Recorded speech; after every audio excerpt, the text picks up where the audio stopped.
The story of tea.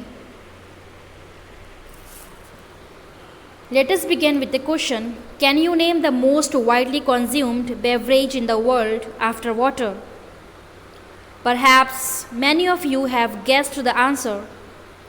The most popular beverage in the world is tea, the fresh, aromatic brew with which people like to begin their day. It has a refreshing, astringent flavor. It is actually made by brewing, that is, by infusing in boiling water.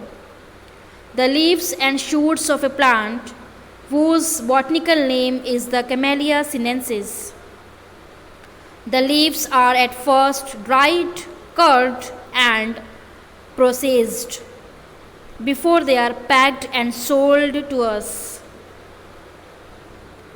Camellia sinensis is an evergreen plant that grows in tropical and subtropical climates.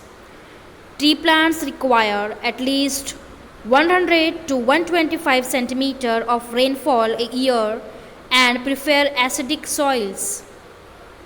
Many of the world's best tea estates are located on hill slopes at elevations of up to 1500 meters. It is said that the tea plants grow slowly and acquire a richer flavor at this height. When the plants mature, only the top 1 to 2 inches of the plant are picked. These buds and leaves are called flushes. A new flush appears on the plant every 7 to 10 days during the peak growing season. Left to grow on its own, the tea plant may actually grow into a small tree. But in all tea gardens, the plants are pruned and kept at a height of about 3 feet waist high to enable easy plucking of the leaves.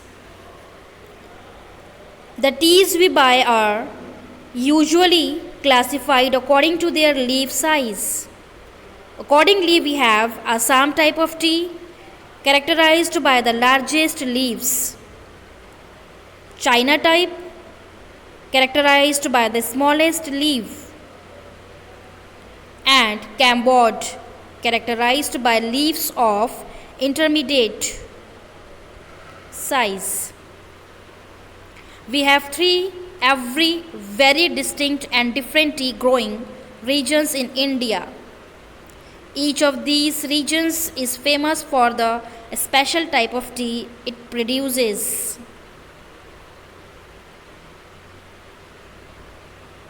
Which are unique in taste, aroma, strength, and flavor. The three regions are Darjeeling in northeast India, Assam in far northeast India, and Nilgiris in South India.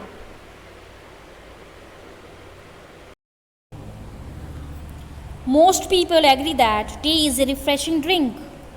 It contains no carbohydrates, fat, or proteins.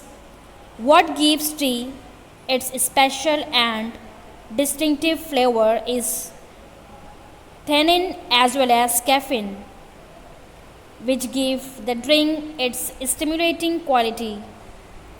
How and when did people first begin to drink tea?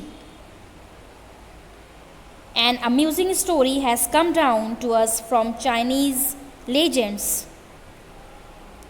It is said that Emperor Shennong, the father of Chinese agriculture and medicine, was on his travels when a servant was boiling some water for the emperor to drink. Just then, a few leaves from a nearby tree blew into the boiling water. The water immediately changed color.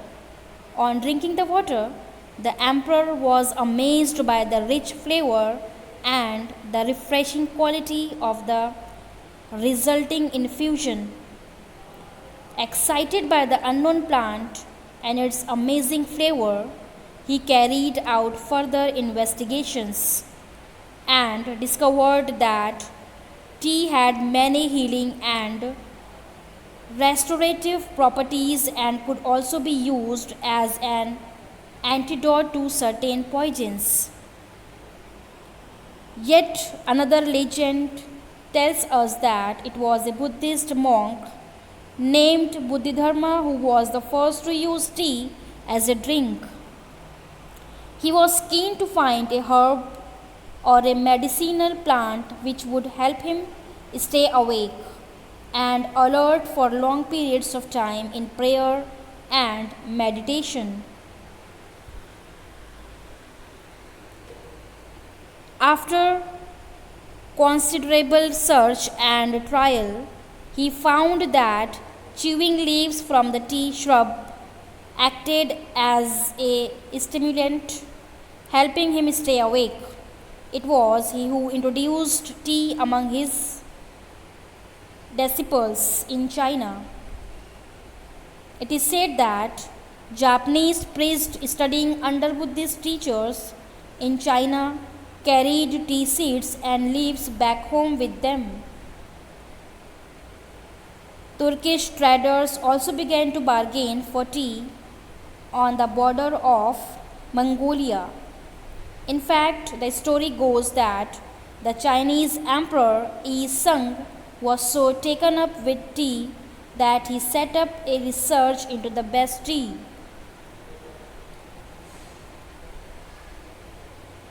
Whisking methods and also hosted tea making and tea tasting tournaments in the court. So, tea minded was he that he failed to notice that Mongolia had actually taken over his empire.